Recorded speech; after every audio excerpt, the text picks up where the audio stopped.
Bienvenidos. Hoy vamos a examinar de cerca un documento que, a primera vista, podría parecer pura burocracia, ¿no? Un decreto presidencial de Bolivia. Exacto.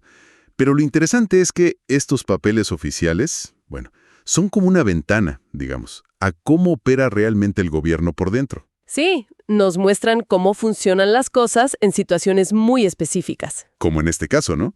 Cuando una figura clave, un ministro, tiene que ausentarse temporalmente. Pensemos en ello como obtener un vistazo exclusivo a los engranajes del Poder Ejecutivo. Ajá. El documento que tenemos hoy es el Decreto Presidencial número 5455. Importante, publicado en la Gaceta Oficial del Estado Plurinacional de Bolivia. Con fecha 15 de septiembre de 2025. O sea, bastante reciente en el contexto del análisis. Y su objetivo central es muy concreto: nombrar a una ministra interina de Relaciones Exteriores. Directo al punto. Ahora, la pregunta es, ¿por qué esta necesidad? ¿Qué pasó?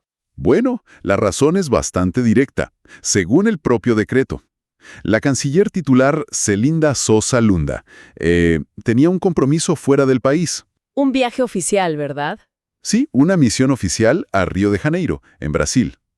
Iba a participar en una reunión informal de cancilleres del Mercosur. Entiendo. ¿Y las fechas? Cortitas, del 15 al 17 de septiembre de 2025. Pero claro, incluso una ausencia breve a ese nivel. Requiere un procedimiento formal. Hay que asegurar la continuidad. Exactamente. Así que nuestra exploración de hoy va más allá de solo decir quién fue nombrada. Queremos entender el cómo y el por qué de este proceso. Claro, basándonos en las leyes y normas bolivianas que el mismo decreto menciona. Es como desarmar el mecanismo. Ok, analicemos esto. La idea es ver cómo este acto administrativo que parece rutinario en realidad refleja la aplicación de la Constitución. Y otros reglamentos específicos, ¿no? Para que el gobierno siga andando sin problemas. Exacto. Entonces, ¿cómo empieza todo esto en la práctica? ¿Cuál es el primer paso? El decreto mismo nos da la pista. Menciona una comunicación oficial, una nota específica. La GMCS 161-2025. Ah, la nota de la ministra Sosa Lunda. Precisamente. En ella, informa formalmente sobre su viaje a la reunión del Mercosur en Río, da las fechas. Y crucialmente, solicita que se nombre a alguien para cubrirla temporalmente. Y aquí hay un detalle interesante que mencionas. No es un pedido así nomás, ¿eh? No, el decreto dice que la solicitud se hace de conformidad a lo dispuesto por el parágrafo 1 del artículo 118 del Decreto Supremo número 4857. Exacto. Eso ya nos dice mucho. Hay un protocolo claro, un camino legal ya trazado para estas situaciones. No es discrecional. Entendido. Y eso nos lleva al marco legal más amplio, ¿cierto? Precisamente. Aquí es donde la cosa se pone interesante, porque vemos cómo se conecta todo. El decreto 5455 no es una ocurrencia. Se apoya firmemente en el sistema legal boliviano. ¿Y qué menciona primero? Supongo que la Constitución. Correcto. Invoca la Constitución Política del Estado. Menciona, por ejemplo, el artículo 165, que define quiénes componen el órgano ejecutivo: presidente, vicepresidente, ministros. Establece la base del equipo de gobierno, digamos. Justo. Y luego se apoya en el artículo 172, que detalla las atribuciones del presidente. ¿Cómo cuáles? Bueno, específicamente el numeral 4, que dice que dirige la administración pública y coordina a los ministros. Y el 22, que es clave aquí, le da la atribución de designar a las ministras y los ministros de Estado.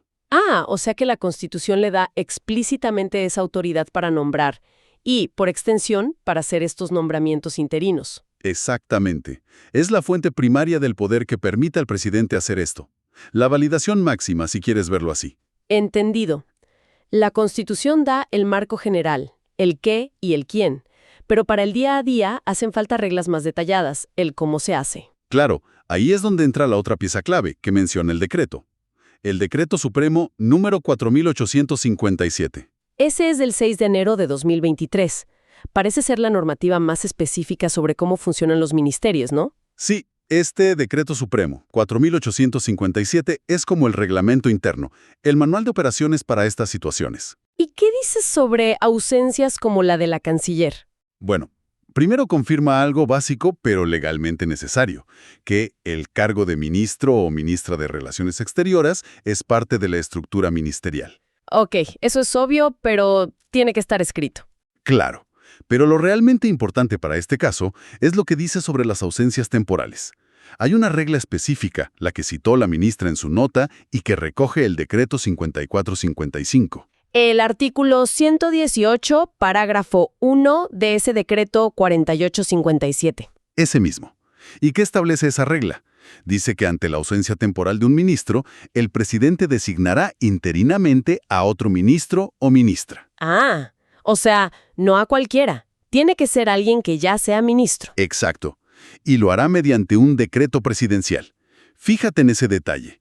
Limita la elección a alguien que ya está en el gabinete. Eso tiene lógica. Asegura que la responsabilidad caiga en alguien que ya conoce el tejemaneje de gobierno al más alto nivel. Sí, garantiza cierta jerarquía y conocimiento del funcionamiento interno. Entonces, este ministro interino asume absolutamente todas las funciones. Bueno, la misma norma general, ese artículo 118 del DS 4857, tiene un matiz interesante ahí. A ver.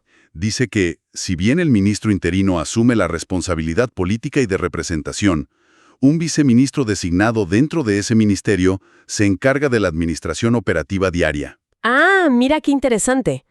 Como una división de tareas temporal. Exacto. Aunque el decreto 5455 que estamos viendo solo nombra a la ministra interina, es bueno saber que la regulación general piensa en esa especie de doble comando temporal. Uno político representativo y otro más administrativo operativo, para que la gestión interna no se pare. Correcto. Asegura que el día a día siga funcionando. Tiene sentido, como una forma de distribuir la carga y no sobrecargar al interino. Bueno, con ese marco legal ya claro, la Constitución dando el poder, el Decreto Supremo 4857, el método, llegamos al corazón de la decisión, ¿no? Al decreto 5455 en sí. Exacto. Ahora sí, a la decisión concreta. Y este decreto es muy directo, ¿verdad? Al menos en su parte clave. Sí, es muy conciso. El artículo único va directo al grano. Dice, desígnese ministra interina de Relaciones Exteriores a la ciudadana Marianela Prada Tejada, ministra de la Presidencia. Mientras dure la ausencia. Clarísimo. Identifica la persona, su cargo actual y la condición. Mientras dure la ausencia. Sin vueltas. Y el nombre aquí es relevante. Marianela Prada Tejada. Como dice el decreto, ministra de la Presidencia. Un puesto clave en cualquier gobierno presidencialista. Claro. Esto significa que durante esos 3 días ella tuvo que manejar 2 carteras ministeriales importantes simultáneamente. La suya, que ya es central. Y además, la Cancillería. Una doble responsabilidad, aunque fuera por poco tiempo. Sí, no es poca cosa. Y esa elección, la de quién ocupa el interinato, rara vez es al azar, ¿eh? Me imagino. ¿Qué podemos leer en la elección de la ministra de la Presidencia? Bueno, si intentamos conectar los puntos. El Ministerio de la Presidencia en Bolivia, como en otros países, es como el brazo derecho del presidente. Coordina mucho la agenda, es un centro neurálgico. Entiendo. Entonces, designarla a ella podría interpretarse de varias formas. Primero, una señal de altísima confianza del presidente en ella. Es obvio. Lógico. Segundo, podría indicar la necesidad de mantener una coordinación superfluida entre la política interna y la agenda externa. Políticas internas directas. Quizás se buscaba que quien estuviera al mando temporal de Cancillería tuviera la foto completa del gobierno.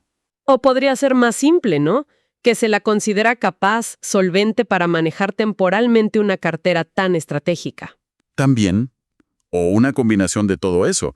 No es solo tapar un hueco, es una decisión que puede tener lecturas estratégicas, sin duda. Queda claro que la elección misma ya nos da pistas sobre dinámicas internas del poder y prioridades. Ahora, más allá de quién fue designada, también resalta la formalidad de todo, ¿no? Totalmente. Esto no se arregla con una llamada o un memo interno. Se plasma en un decreto presidencial. Y el documento lo recalca. Sí, especifica que fue dado en la Casa Grande del Pueblo de la Ciudad de La Paz, la sede oficial del gobierno. Y tiene las firmas que importan. La del presidente Arce Catacora, claro, ejerciendo su autoridad. Y también la firma de la propia ministra designada, Marianela Prada Tejada, aceptando formalmente la responsabilidad. Esa formalidad no es solo protocolo, ¿verdad? Le da fuerza legal. Exacto. Es lo que le da plena validez legal al acto. Asegura claridad en la cadena de mando, incluso para una suplencia de, ¿qué fueron? 72 horas. 3 días. Sí.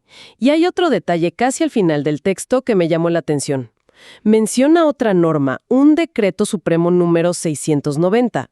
Suena muy técnico. Sí, esa mención al Decreto Supremo 690, que es del 2010, es como el broche final del proceso formal. ¿Y qué hace ese decreto? Obliga a todas las entidades públicas del Ejecutivo a suscribirse a la Gaceta Oficial de Bolivia. Ah, ¿y por qué es relevante mencionarlo aquí, en este decreto de nombramiento? Porque subraya que la publicación oficial de estas decisiones, leyes, decretos, resoluciones es un requisito indispensable, no es opcional. Entiendo.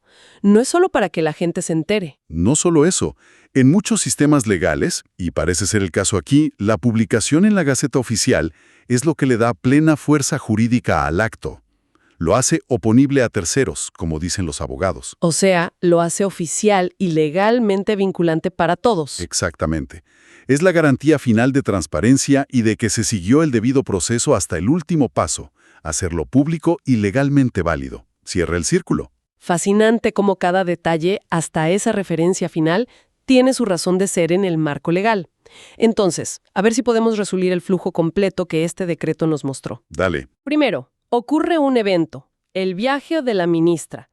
Eso crea una necesidad administrativa. Ajá. Segundo, la ministra sigue el protocolo, presenta una solicitud formal citando la norma correcta, el DS 4857. Correcto. El papeleo inicial. Tercero, se activa la base legal. La Constitución da el poder general. El decreto 4857 da el método específico. El marco normativo. Cuarto, el presidente ejerce su atribución, toma la decisión y la plasma en un nuevo decreto presidencial, el 5455. La decisión formalizada.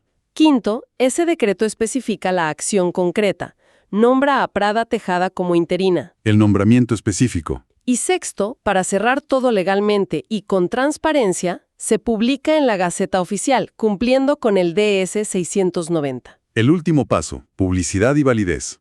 Es como ver la maquinaria administrativa funcionando, paso a paso. Impresionante. Sí, es un buen ejemplo práctico. Muy bien, hagamos una recapitulación rápida de lo esencial que hemos desgranado hoy a partir de este documento. Perfecto.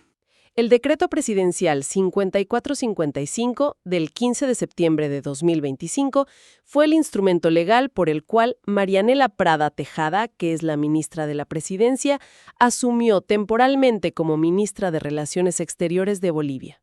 Eso fue por un periodo corto, del 15 al 17 de septiembre, mientras la titular, Celinda Sosa Lunda, estaba en una reunión importante del Mercosur en Brasil. Y el punto clave que vimos es que este nombramiento, aunque temporal, no fue, digamos, una decisión sacada de la galera. Para nada, siguió un procedimiento muy bien establecido, basado en la Constitución Política del Estado. Y detallado en una norma específica, el Decreto Supremo número 4857, que funciona como el reglamento para el órgano ejecutivo en estas situaciones. Exacto. Y creo que allí está la relevancia de analizar un documento como este para cualquiera que quiera entender no solo la política superficial, sino cómo funcionan realmente las instituciones. Es una ventana a la gestión administrativa al más alto nivel. Sí, un ejemplo concreto de cómo se maneja la continuidad del poder ejecutivo en Bolivia ante algo tan común como la ausencia temporal de un ministro. Vemos la teoría legal, constitución, decretos, aplicada en la práctica diaria. Además, ilustra muy bien cómo interactúan los distintos niveles de leyes, ¿no? Totalmente. Tienes la Constitución como el gran paraguas. Luego un decreto supremo que baja esos principios a procedimientos concretos para los ministerios. Y finalmente, un decreto presidencial que ejecuta una acción específica basada en todo lo anterior. Y todo termina en un acto administrativo que, aunque parezca menor, es esencial para que la estructura del Estado siga funcionando sin problemas. Es, en pequeña escala, el Estado de Derecho en acción, un mecanismo funcionando según las reglas. Y para terminar, como siempre, queremos dejar una idea ahí picando, algo para seguir pensando a partir de lo que vimos. A ver. descubrimos que, para cubrir la Cancillería durante una cumbre del Mercosur, se eligió específicamente a la ministra de la Presidencia. Esto nos lleva a preguntarnos, dado que se eligió a la ministra de la Presidencia para cubrir la cartera de Relaciones Exteriores durante una cumbre del Mercosur, ¿qué podríamos inferir sobre la interconexión entre la política interna, representada justamente por el Ministerio de la Presidencia, y la agenda de política exterior de Bolivia en el contexto regional actual?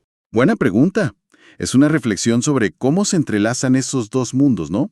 El manejo interno del gobierno y su proyección hacia afuera.